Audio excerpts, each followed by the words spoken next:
Iya, terima kasih Anda masih menyaksikan Gapai Kemuliaan. Kita lanjutkan kembali pembahasan kita bersama Kiai Haji Muhammad Faiz. Nah, Kiai, di era digital saat ini banyak aplikasi yang memungkinkan kita itu untuk melakukan live streaming gitu ya, Kiai. Nah, biasanya live streaming ini juga dijadikan ladang penghasilan bagi sebagian orang. Bagaimana sebetulnya dalam Islam, Kiai? Islam bagaimana memandangnya apabila kita mendapatkan penghasilan dari gift atau apa tuh mungkin jempol gitu ya, Kiai ya, dari live streaming ini? Jadi yang pertama kita harus melihat bahwa apa yang kita dapatkan dan apa yang kita berikan itu dalam satu konteks yang namanya rezeki. Nah, rezeki yang mau kita makan atau yang mau kita berikan kepada orang lain itu kan koridor yang pertama harus halalan, yang kedua adalah thayyiban, baik. Nah, oleh karena itu ketika ada orang melakukan live streaming misalnya melewati platform digital apapun, kemudian dia berharap untuk mendapatkan sesuatu, Mbak Eva, itu secara agama sah. Boleh ya, Kiai? Boleh, karena itu dia mencari rezeki. Rezeki dia misalnya dia menghibur. Dia bikin stand up komedi sendiri ya di depan platform yang dia miliki, itu boleh. Tapi tentu nanti halal dan thayyibnya itu kan bergantung kontennya. Misalnya saya kemudian menyampaikan kuliah agama nih, biasanya di masjid, sekarang di kamar saya aja, modalnya handphone. Nah, kemudian saya sesuai dengan apa yang berlaku. Kalau ada orang ngisi jempol atau ngasih tanda suka, itu nanti dikonversi menjadi nilai tertentu.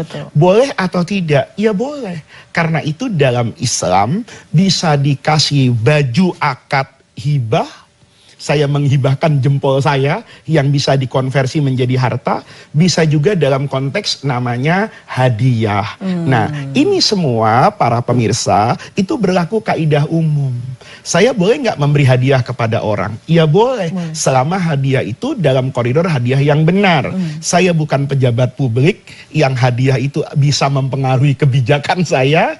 Ya itu kan nggak boleh. Tapi kalau sekedar ada orang live streaming kemudian saya merasa mendapat manfaat, saya kirim kata suka atau apa dalam bentuk apapun yang nanti dikonversi menjadi uang, itu hukumnya halal. Nah, kalau misalkan nih sebelum kita berlanjut begitu ya ke yang live streaming tadi, misalkan kita ini sebagai penonton begitu ya, memberikan sesuatu atau gift itu kepada tontonan yang mungkin kurang baik begitu ya, Kiai. Nah, itu juga kita bisa mendapatkan dosa juga atau bagaimana, Kiai? Iya, itu dalam konsep ayat yang sudah dipahami, konsep hadis yang sering kita dengar, ya. Kata Al-Qur'an kan wa ta'awanu 'alal birri wat taqwa. Kita saling mendorong, saling memberi support itu pada sesuatu yang bermuara kepada kebaikan.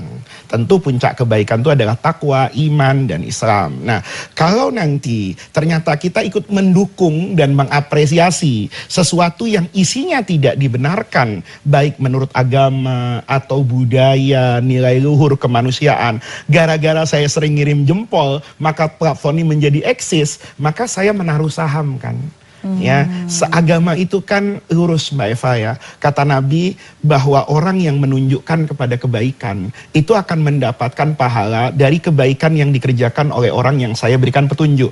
Gara-gara saya sering likes ya, misalnya, maka dia naik lagi tuh. Yang sudah tenggelam, tiba-tiba saya bilang sama anak saya, istri saya semua, ini bagus loh. Coba kamu suka, akhirnya yang sudah lama tenggelam itu muncul lagi kan.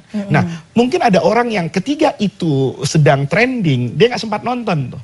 Tiba-tiba muncul lagi tuh, gara-gara saya memberikan support seperti itu. Maka ketiga orang itu misalnya jadi sholat, jadi sedekah, jadi baik, jadi ramah sama istrinya, jadi mengayomi keluarganya, maka saya kan juga dapat pahala. Nah, konsep itu. Nah, sebaliknya nih, juga, kalau ada orang bahkan nih, mohon maaf Mbak Eva ya, ada misalnya saya melihat juga di medsos, ada pelaku seni yang dahulu misalnya mengumbar auratnya, hari ini mendapatkan hidayah dan tuntunan, dia melepaskan itu semua. Maka ketika saya menghidupkan platform dia lagi yang ketiga itu, dia sudah masih membuka auratnya, gara-gara saya naik lagi, maka orangnya tidak terkena dosa itu Mbak Eva. Oh justru karena dia sudah bertaubat kan, untuk menghapus itu di luar kemampuan dia. Tapi yang mengupload kembali, yang menaikkan itu lagi, itu yang nanti akan mendapatkan tanggung jawab di hadapan Allah, karena dia menyebarkan konten yang orang itu sudah menyatakan saya tidak lagi dengan hal-hal yang seperti itu. Oke, nah makanya kalau begitu kita harus berhati-hati, karena tidak hanya pembuat konten tapi juga kita yang menyebarkan juga bisa kena dampaknya ya Kiai. Nah, kalau kemudian tadi kita kembali ke live streaming, ada iklan yang masuk Kiai gitu ya. Nah, sejauh mana kemudian kita bisa menilai ini halalan toiban kalau kita mendapat komisi dari iklan tersebut Kiai? Sederhana Mbak Eva, katakanlah saya lah ya, saya juga setiap hari kan ada orang ngasih uang sama saya Mbak Eva. Ya, saya kemarin di masjid subuh-subuh ya, tahu-tahu ada orang ketemu sama saya, Pak Faiz saya ngaji sama Bapak dulu, atau anak saya dulu belajar sama Bapak. Oh iya. Begitu selesai, biasalah tradisi santri kepada gurunya itu salaman Mbak Eva, ada uangnya. Ya, ada uangnya salam gitu. Tempel, salam tempel. Itu adalah budaya penghormatan kepada guru. Saya juga seperti itu kepada guru-guru saya. Nah, tentu penghasilan kan tugas saya yang memilah dan memilih kan Mbak Eva. Kalau saya misalnya ragu dengan misalnya uang yang diberikan untuk saya, kan saya juga nggak bisa Mbak Eva dalam agama, saya kan cuma dikasih. Nggak bisa begitu. Saya juga punya kewajiban untuk memilah dan memilih rezeki yang akan saya berikan kepada anak istri saya. Maka sama dengan yang ada di kasus platform digital itu. Saya mungkin punya TikTok, saya mungkin punya YouTube, kalau saya boleh sebut nama-nama yang saya bisa punya channel di WhatsApp misalnya, yang tiba-tiba iklan itu kan bukan atas kehendak saya, tapi sudah kebijakan di platform ini, dia muncul tuh Mbak Eva. Nah, ketika muncul misalnya iklan oli mobil, misalnya, oh ini bagus nih untuk perawatan mobil, saya ambil tuh penghasilan halal. Oh, sabun mandi, sabunnya bagus, tapi mempertontonkan aurat bintang iklannya, itu saya rasakan ini nggak sesuai lah dengan norma saya. Maka ketika saya mendapatkan penghasilan dari iklan, saya punya kewajiban untuk memilah dan memilih. Mana yang halalan saya akui sebagai pendapatan, mana yang haram saya lepaskan dari kepemilikan saya.